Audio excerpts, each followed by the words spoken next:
കേരളത്തിലെ CPM പെട്ടെന്ന് മുളച്ചു വന്ന ഹൈന്ദവ ഭക്തി രണ്ട് സാമുദായിക നേതാക്കൾ ഇവരിൽ കേന്ദ്രീകരിച്ചാണ് ഇപ്പോൾ മാധ്യമങ്ങളിലെ മൊത്തം ചർച്ചകൾ നടക്കുന്നത്. ഞാൻ രണ്ട് വാക്കുകളാണ് നിങ്ങളുടെ മുമ്പിൽ അവതരിപ്പിക്കുന്നത്: രാഷ്ട്രീയ വേശ്യ, രാഷ്ട്രീയ ഹിജട. ഇവരിൽ ആരൊക്കെയാണ് ഈ രാഷ്ട്രീയ ഹിജട, രാഷ്ട്രീയ വേശ്യ എന്ന് നിങ്ങൾ തീരുമാനിക്കണം. നമസ്കാരം. അപ്പോൾ രണ്ട് വാക്കുകൾക്ക് ഞാൻ ഒരു വിശകലനം തരാം. അതായത് ഒന്നാമത്തേത് വേശ്യ എന്ന് പറയുന്നത് ഗതികേട് കൊണ്ട് വേശ്യകളാകുന്നവരുണ്ട്. അതുപോലെ തന്നെ പണത്തിന് വേണ്ടി അല്ലെങ്കിൽ പണം ഉണ്ടായിട്ടും കുന്തളിപ്പ് കാരണം വേശ്യകളായിട്ട് മാറുന്ന ആളുകളുണ്ട്. രണ്ടാമത്തെ വിഭാഗം എന്ന് പറയുന്നത് ഞാൻ കൃത്യമായിട്ട് പറഞ്ഞു കഴിഞ്ഞാൽ മഹാഭാരതത്തിൽ നടന്ന ഒരു യുദ്ധം എന്ന് പറയുന്നത് അതിൽ ശിഖണ്ഡിയെ മുൻനിർത്തി നടത്തിയ ഒരു യുദ്ധം. ആ ശിഖണ്ഡിയെ മുൻനിർത്തി നടത്തിയ യുദ്ധത്തില് യഥാർത്ഥത്തിൽ ശിഖണ്ഡിക്കല്ല ബെനിഫിറ്റ് കിട്ടിയത്, പകരം ശിഖണ്ഡിയെ മുൻനിർത്തി യുദ്ധം നടത്തിയത് ആരാണോ അവർക്കാണ് ബെനിഫിറ്റ് കിട്ടിയത്. അപ്പൊ ഈ രണ്ട് വിഭാഗങ്ങൾ നിങ്ങൾ മനസ്സിൽ വെക്കുക. ഇനി ഞാൻ രാഷ്ട്രീയത്തിലേക്ക് കിടക്കാം.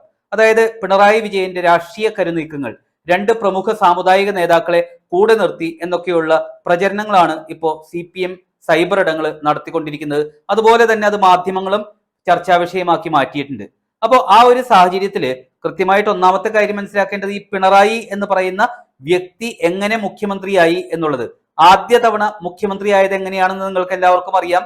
അനിയത്തിയെ കാണിച്ച് ചേച്ചിയെ കെട്ടിക്കുക എന്ന് പറയുന്ന ഒരു പരിപാടി. അതായത് അച്യുതാനന്ദനെ മുന്നിൽ നിർത്തി പോസ്റ്ററുകളെല്ലാം അച്യുതാനന്ദന്റെ പോസ്റ്ററുകൾ അടിച്ച് അതിനുശേഷം ജയം നേടിക്കഴിഞ്ഞപ്പോ പിണറായി മുഖ്യമന്ത്രിയാകുന്ന ഒരു അവസ്ഥ നമ്മൾ കണ്ടു. അതിനുശേഷം ഈ പ്രളയം അല്ലെങ്കിൽ ആ ഒരു കാലാവസ്ഥയിൽ ഉണ്ടാവുന്ന വ്യതിയാനം, അതിലൂടെ ജനങ്ങൾ ദുരിതം അനുഭവിക്കുക, അതിലൂടെ ഒരു സഹായ ഹസ്തം എന്നുള്ള രീതിയിൽ പിണറായി രണ്ടാം മന്ത്രിസഭ രൂപീകരിച്ചു. ഇനി മൂന്നാം മന്ത്രിസഭ എങ്ങനെയാണ് എന്ന് ചോദിച്ചു കഴിഞ്ഞാൽ കൃത്യമായിട്ട് അയാൾക്ക് അതിൻ്റെതായിട്ടുള്ള അഴിമതി നടത്തണം, അതുപോലെ തന്നെ നടത്തിയ അഴിമതികൾ മൂടിവെക്കണം, മരിക്കുന്നവരെ മുഖ്യമന്ത്രിയായി തന്നെ തുടരണം എന്നുണ്ടെങ്കിൽ മൂന്നാം ഭരണം അയാൾക്ക് കിട്ടണം എന്നുള്ളത് അയാളുടെ ഒരു വാശിയാണ്. ആ അവസ്ഥയിൽ എല്ലാ സ്ഥലങ്ങളിലും ന്യൂനപക്ഷങ്ങൾ എന്ന് പറയുന്ന കോൺഗ്രസിന്റെ അനുഭാവികളായി മാറിയിരിക്കുന്ന ഒരു സാഹചര്യം. അതായത് പറഞ്ഞു വരുത്തുന്നത് BJPയും CPMും തമ്മിൽ ബാന്ധവം എന്നാണല്ലോ. അത് കണ്ട് ന്യൂനപക്ഷം കോൺഗ്രസിന് അനുകൂലമായി മാറിയപ്പോ അയാൾക്ക് ഇനി ജയിക്കണം എന്നുണ്ടെങ്കിൽ ആകെയുള്ള ഒരു ആശ്രയം എന്ന് പറയുന്നത് ഹിന്ദു വോട്ടുകളാണ്. അപ്പോൾ ആ ഹിന്ദു വോട്ടുകൾ സമാഹരിക്കുന്നതിന് വേണ്ടി മുന്നിൽ നിർത്തിയിരിക്കുന്ന രണ്ട് സാമുദായിക നേതാക്കളാണ് വെള്ളാപ്പള്ളി നടേശനും സുകുമാരൻ നായരും. അതില് കൃത്യമായിട്ട് ഇപ്പോ ഈ അടുത്ത് നടന്ന അയ്യപ്പ സംഗമത്തില് ഈ സുകുമാരൻ നായരും വെള്ളാപ്പള്ളി നടേശനും ഈ പിണറായി വിജയന്റെ രണ്ട് ഹസ്തങ്ങളായിട്ട് ഇടതും വലതുമായിട്ട് നിന്നു എന്നുള്ളതാണ് ഇപ്പോൾ ചർച്ച നടക്കുന്നത്. അതില് ഈ വെള്ളാപ്പള്ളി നടേശന്റെ ഒരു കാര്യം നമുക്ക് വ്യക്തമായിട്ട് അറിയാം.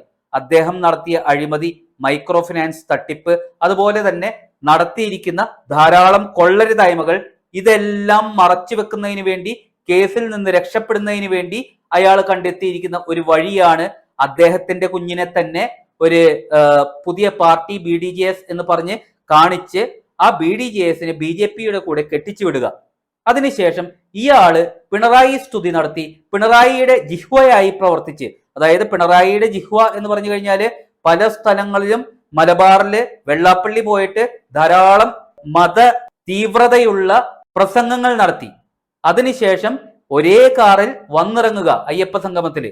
അതിനുശേഷം പിണറായി ഒരു ഭക്തനാണ് എന്ന് പറയുക. പിണറായിയുടെ ആഗ്രഹം തന്നെയായിരുന്നു പിണറായി ഒരു ഭക്തനാണ് എന്ന് വെള്ളാപ്പള്ളിയെ കൊണ്ട് പറയിക്കുക എന്നുള്ളത്. അത് അദ്ദേഹം കൃത്യമായി നിർവഹിച്ചു.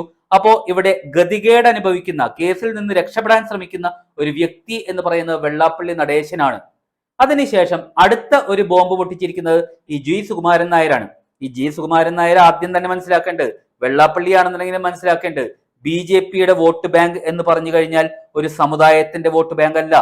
വർഷങ്ങളായി എത്രയോ തെരഞ്ഞെടുപ്പുകളിലായി കഷ്ടപ്പെട്ട് 5%, 10%, 15%, അങ്ങനെ 25% എത്തിച്ചിരിക്കുന്ന ഒരു വോട്ട് ബാങ്കാണ് BJPയുടേത്. അത് BDJS വന്നതുകൊണ്ട് ബൂം പോലെ ഉയർന്നതല്ല.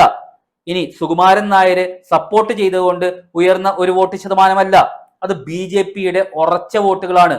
ഒരു തവണ BJPയുടെ വോട്ടായി മാറിയിട്ടുണ്ടെന്നുണ്ടെങ്കിൽ ആ വോട്ട് എന്നേക്കും BJPയുടെ വോട്ട് തന്നെയായിരിക്കും എന്നുള്ളതാണ് ചരിത്രം.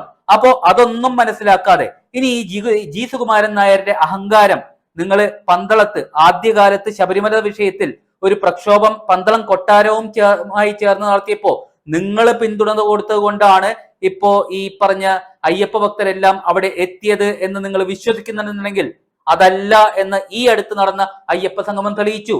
അതായത് കൊട്ടാരം നേരിട്ട് നടത്തിയ സംഘപരിവാറുമായി ചേർന്ന് നടത്തിയ ആ അയ്യപ്പ സംഗമത്തിൽ നിങ്ങളുടെ പിന്തുണയില്ലാതെ തന്നെ അവിടെ എത്തിയ ജനസഹസ്രങ്ങളെ കേരളം കണ്ടതാണ്. അപ്പോ നിങ്ങൾ ഒരു കൂപമണ്ടൂകമാണ് എന്ന് തന്നെ പറയേണ്ടി വരും. അപ്പൊ നിങ്ങളെ മുൻനിർത്തി പിണറായി കളിക്കാൻ തീരുമാനിച്ചിട്ടുണ്ടെന്നുണ്ടെങ്കിൽ അതിന്റെ ഗുണം നിങ്ങൾക്കില്ല, പിണറായിക്കാണ് എന്നുണ്ടെങ്കിൽ നിങ്ങൾ ആരാണ് എന്നുള്ളത് സ്വയം കണ്ണാടി നോക്കി ഒരു നിർവചനം നടത്തണം എന്നുള്ളതാണ് എനിക്ക് പറയാനുള്ളത്.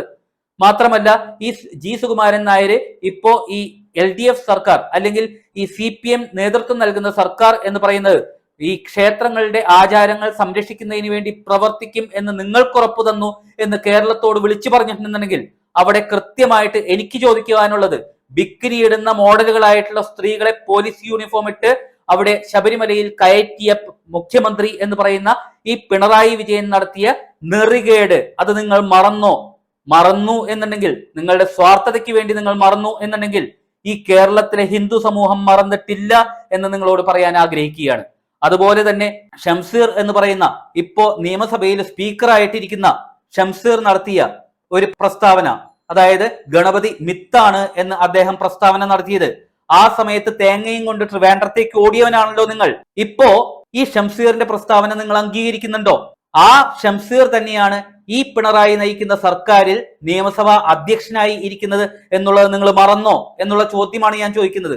അപ്പൊ നിങ്ങളെല്ലാം കൂപമണ്ടൂകങ്ങളായി നിങ്ങൾ പറയുന്നതാണ് എല്ലാവരും അനുസരിക്കുന്നത് എന്ന് ചിന്തിച്ചുകൊണ്ട് നിങ്ങളാണ് ഹിന്ദുക്കളുടെ തന്തമാർ എന്ന് ചിന്തിക്കുന്നുണ്ടെന്നുണ്ടെങ്കിൽ അത് കേരളത്തിലെ പ്രബുദ്ധ ജനത അംഗീകരിച്ച് തരില്ല എന്നുള്ളത് തന്നെയാണ് വ്യക്തമാക്കാൻ ഞാൻ ആഗ്രഹിക്കുന്നത്. അപ്പോ ഇനി കേരളത്തിലെ ഹിന്ദു സമൂഹമാണ് തീരുമാനിക്കേണ്ടത് ഞാൻ നേരത്തെ പറഞ്ഞ രാഷ്ട്രീയ ഹിജഡ ആര്, രാഷ്ട്രീയ വേശ്യ ആര് എന്നുള്ളത്.